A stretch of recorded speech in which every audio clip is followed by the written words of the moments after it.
Part 1. Good sense is, of all things among men, the most equally distributed, for everyone thinks himself so abundantly provided with it, that those even who are the most difficult to satisfy in everything else, do not usually desire a larger measure of this quality than they already possess. And in this it is not likely that all are mistaken. The conviction is rather to be held as testifying that the power of judging aright and of distinguishing truth from error, which is properly what is called good sense or reason, is by nature equal in all men. And that the diversity of our opinions, consequently, does not arise from some being endowed with a larger share of reason than others, but solely from this, that we conduct our thoughts along different ways, and do not fix our attention on the same objects. For to be possessed of a vigorous mind is not enough, the prime requisite is rightly to apply it. The greatest minds, as they are capable of the highest excellencies, are open likewise to the greatest aberrations, and those who travel very slowly may yet make far greater progress, provided they keep always to the straight road, than those who, while they run, forsake it. For myself, I have never fancied my mind to be in any respect more perfect than those of the generality. On the contrary, I have often wished that I were equal to some others in promptitude of thought,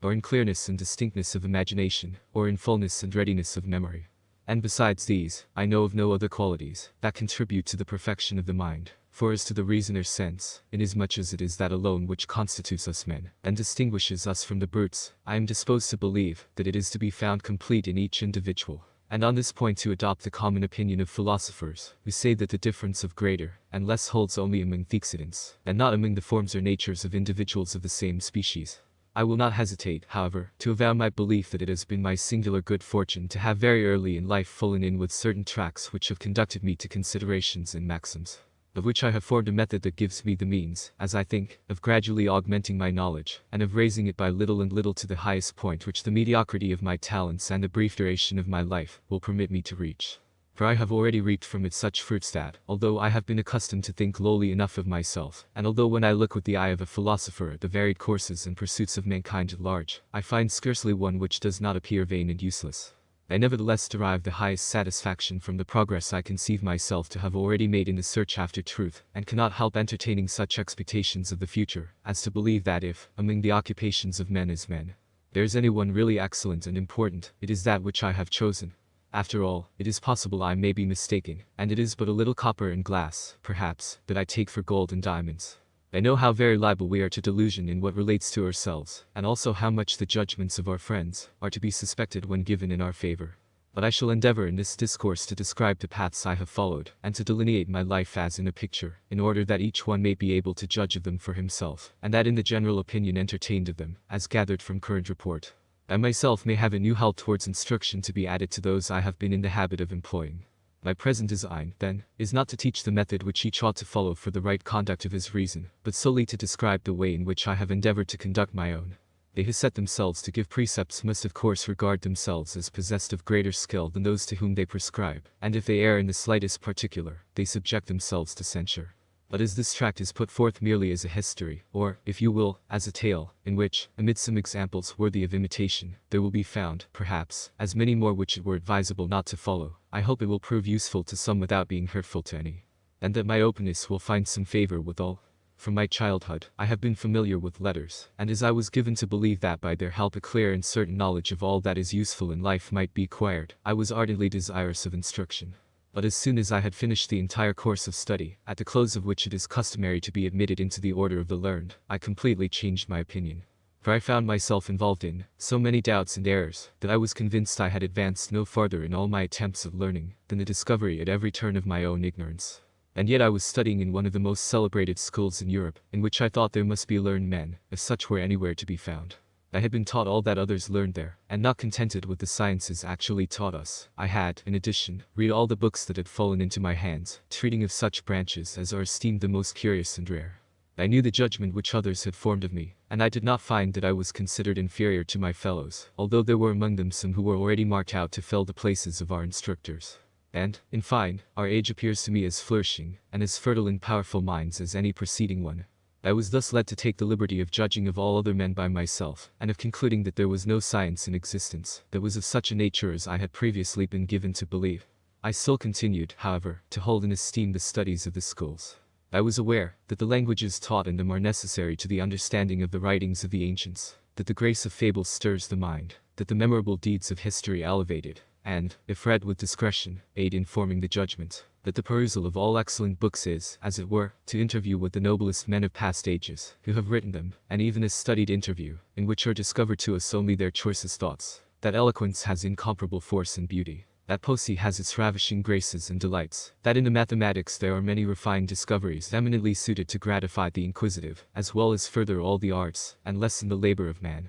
that numerous highly useful precepts and exhortations to virtue are contained in treatises on morals, that theology points out the path to heaven, that philosophy affords the means of discoursing with an appearance of truth on all matters, and commands the admiration of the more simple, that jurisprudence, medicine, and the other sciences secure for their cultivators honors and riches, and in fine, that it is useful to bestow some attention upon all, even upon those abounding the most in superstition and error, that we may be in a position to determine their real value, and guard against being deceived. But I believed that I had already given sufficient time to languages, and likewise to the reading of the writings of the ancients, to their histories and fables. For to hold converse with those of other ages and to travel, are almost the same thing. It is useful to know something of the manners of different nations, that we may be enabled to form a more correct judgment regarding our own, and be prevented from thinking that everything contrary to our customs is ridiculous and irrational. A conclusion usually come to by those whose experience has been limited to their own country. On the other hand, when too much time is occupied in traveling, we become strangers to our native country, and the overcurious in the customs of the past are generally ignorant of those of the present.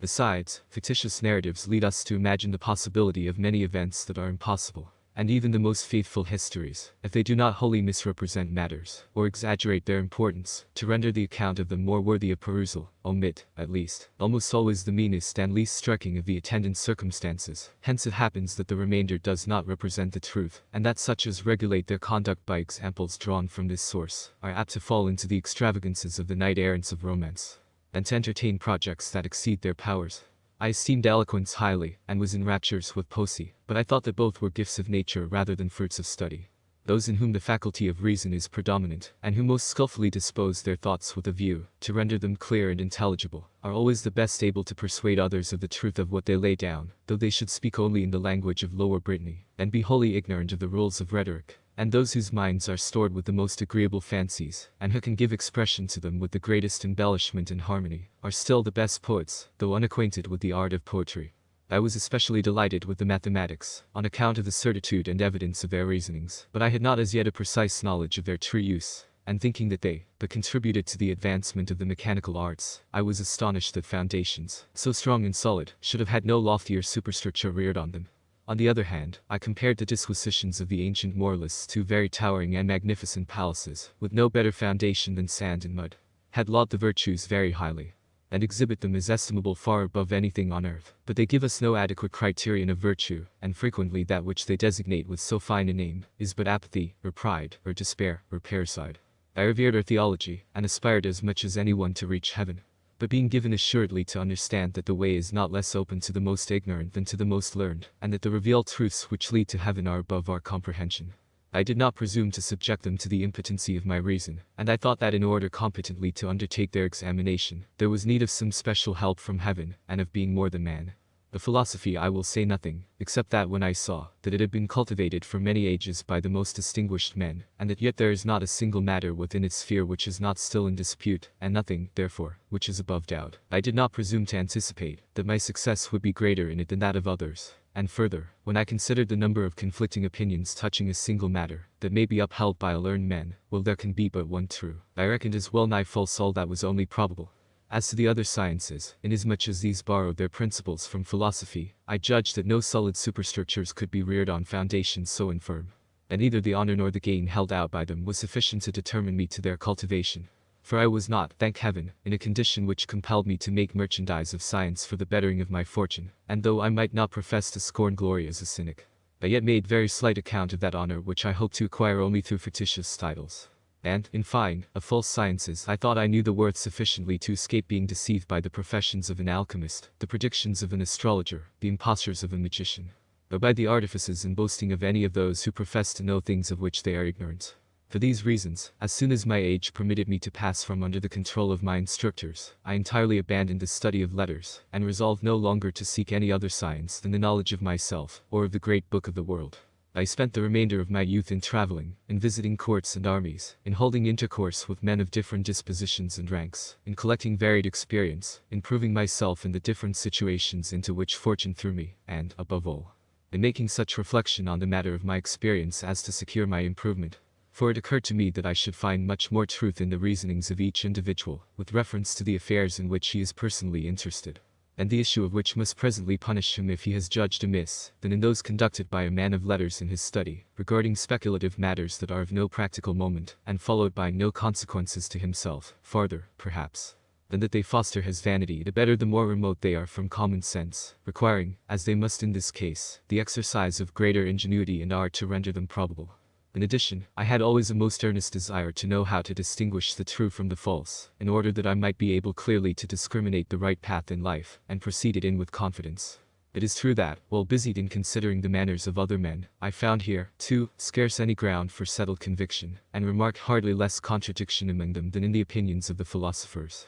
So that the greatest advantage I derived from this study consisted in this, that, observing many things which, however extravagant and ridiculous to our apprehension, are yet by common consent received and approved by other great nations, I learned to entertain too decided a belief in regard to nothing of the truth, of which I had been persuaded merely by example and custom, and thus I gradually extricated myself from many errors powerful enough to darken our natural intelligence, and incapacitate us in great measure from listening to reason. But after I had been occupied several years in thus studying the book of the world, and in essaying to gather some experience, I at length resolved to make myself an object of study, and to employ all the powers of my mind, in choosing the paths I ought to follow, an undertaking which was accompanied with greater success than it would have been, had I never quitted my country or my books. Part 2. I was then in Germany, attracted thither by the wars in that country, which have not yet been brought to a termination. And as I was returning to the army from the coronation of the emperor, the setting in of winter arrested me in a locality where, as I found no society to interest me, and was besides fortunately undisturbed by any cares or passions, I remained the whole day in seclusion, when with full opportunity to occupy my attention with my own thoughts.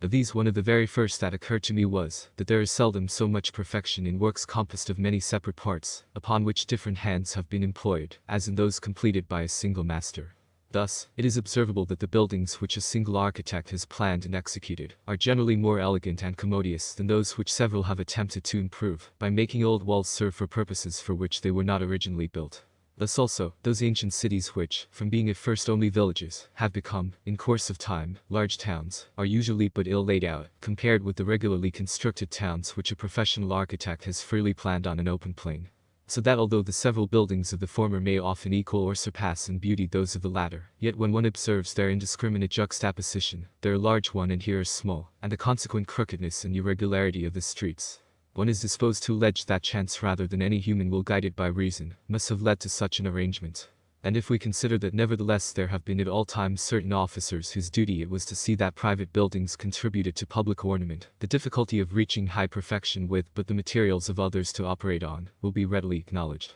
In the same way I fancied that those nations which, starting from a semi-barbarous state and advancing to civilization by slow degrees, have had their laws successively determined, and, as it were forced upon them simply by experience of the hurtfulness of particular crimes and disputes, would by this process come to be possessed of less perfect institutions than those which, from the commencement of their association as communities, have followed the appointments of some wise legislator. It is thus quite certain, that the constitution of the true religion, the ordinances of which are derived from God, must be incomparably superior to that of every other. And, to speak of human affairs, I believe that the past preeminence of Sparta was due not to the goodness of each of its laws in particular, for many of these were very strange, and even opposed to good morals, but to the circumstance that, originated by a single individual, they all tended to a single end. In the same way I thought that the sciences contained in books, such of them at least as are made up of probable reasonings, without demonstrations, compassed as they are of the opinions of many different individuals massed together, are farther removed from truth than the simple inferences which a man of good sense using his natural and unprejudiced judgment, draws respecting the matters of his experience. And because we have all to pass through a state of infancy to manhood, and have been of necessity, for a length of time, governed by our desires and preceptors, his dictates were frequently conflicting, while neither perhaps always counselled us for the best. I further concluded that it is almost impossible that our judgments can be so correct or solid as they would have been, had our reason been mature from the moment of our birth, and had we always been guided by it alone. It is true, however, that it is not customary to pull down all the houses of a town, with the single design of rebuilding them differently, and thereby rendering the streets more handsome, but it often happens that a private individual takes down his own, with the view of erecting it anew. And that people are even sometimes constrained to this, when their houses are in danger of falling from age, or when the foundations are insecure. With this before me by way of example, I was persuaded that it would indeed be preposterous for a private individual to think of reforming a state by fundamentally changing it throughout, and overturning it in order to set it up amended. And the same I thought was true of any similar project for reforming the body of the sciences, or the order of teaching them established in the schools.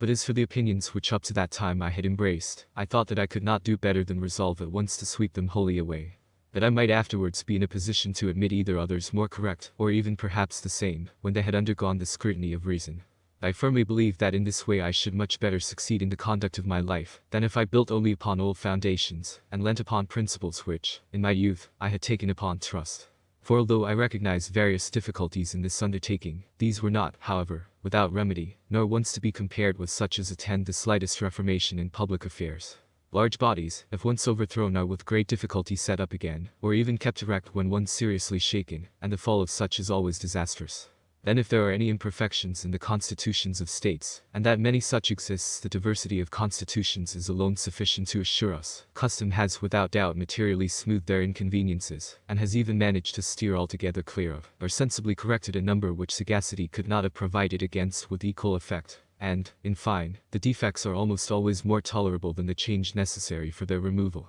In the same manner, that highways which wind among mountains, by being much frequented, become gradually so smooth and commodious, that it is much better to follow them, than to seek a straighter path by climbing over the tops of rocks, and descending to the bottoms of precipices. Hence it is that I cannot in any way degree approve of those restless and busy meddlers who, called neither by birth nor fortune to take part in the management of public affairs, are yet always projecting reforms. And if I thought that this tract contained aught which might justify the suspicion that I was a victim of such folly, I would by no means permit its publication. I have never contemplated anything higher than the reformation of my own opinions, and basing them on a foundation wholly my own. And although my own satisfaction with my work has led me to present here a draft of it, I do not by any means therefore recommend to everyone else to make a similar attempt. Those whom God has endowed with a larger measure of genius will entertain, perhaps, designs still more exalted. But for the many I am much afraid lest even the present undertaking be more than they can safely venture to imitate. The single design to strip oneself of all past beliefs is one that ought not to be taken by everyone.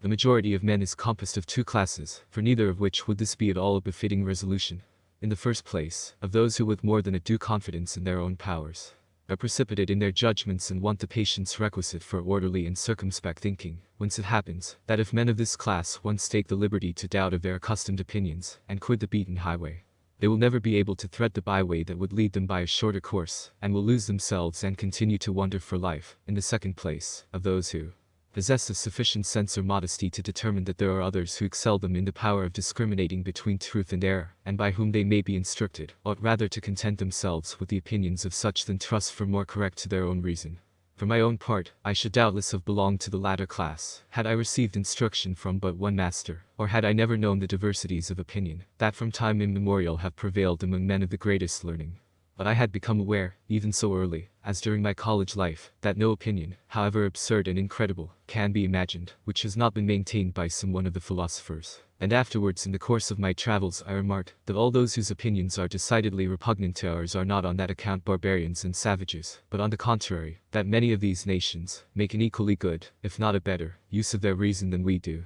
I took into account also the very different character which a person brought up from infancy in France or Germany exhibits, from that which, with the same mind originally, this individual would have possessed had he lived always among the Chinese or with savages. And the circumstance that in dress itself the fashion which pleased us 10 years ago, and which may again, perhaps, be received into favor before 10 years have gone, appears to us at this moment extravagant and ridiculous. I was thus led to infer, that the ground of our opinions is far more custom and example than any certain knowledge. And, finally, although such be the ground of our opinions, I remark that a plurality of suffrages is no guarantee of truth, where it is at all of difficult discovery, as in such cases, it is much more likely that it will be found by one than by many. I could, however, select from the crowd no one whose opinions seemed worthy of preference, and thus I found myself constrained, as it were, to use my own reason in the conduct of my life. But like one walking alone and in the dark, I resolved to proceed so slowly and with such circumspection, that if I did not advance far, I would at least guard against falling. I did not even choose to dismiss merely any of the opinions that had crept into my belief without having been introduced by reason, but first of all took sufficient time carefully to satisfy myself of the general nature of the task I was setting myself, and ascertain the true method by which to arrive at the knowledge of whatever lay within the compass of my powers.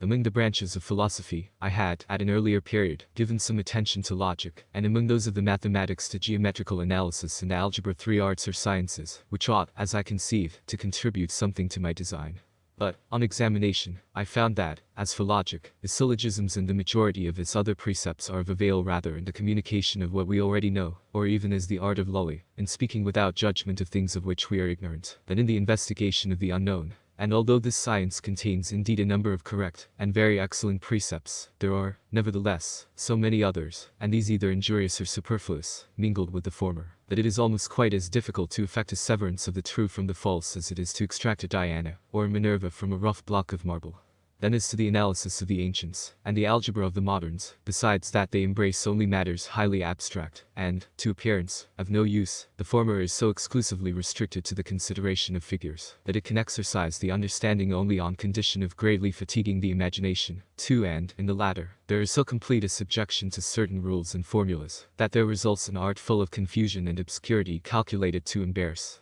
instead of a science fitted to cultivate the mind. By these considerations I was induced to seek some other method which would comprise the advantages of the 3, and be exempt from their defects. And as a multitude of laws often only hampers justice, so that a state is best governed when, with few laws, these are rigidly administered. In like manner, instead of the great number of precepts of which logic is compassed, I believe that the 4 following would prove perfectly sufficient for me, provided I took the firm and unwavering resolution never in a single instance to fail in observing them. The first was never to accept anything for true which I did not clearly know to be such, that is to say, carefully to avoid precipitancy and prejudice, and to comprise nothing more in my judgment than what was presented to my mind so clearly and distinctly, as to exclude all ground of doubt. The second, to divide each of the difficulties under examination into as many parts as possible, and as might be necessary for its adequate solution. The third, to conduct my thoughts in such order that, by commencing with objects the simplest and easiest to know, I might ascend by little and little, and, as it were, step by step, to the knowledge of the more complex,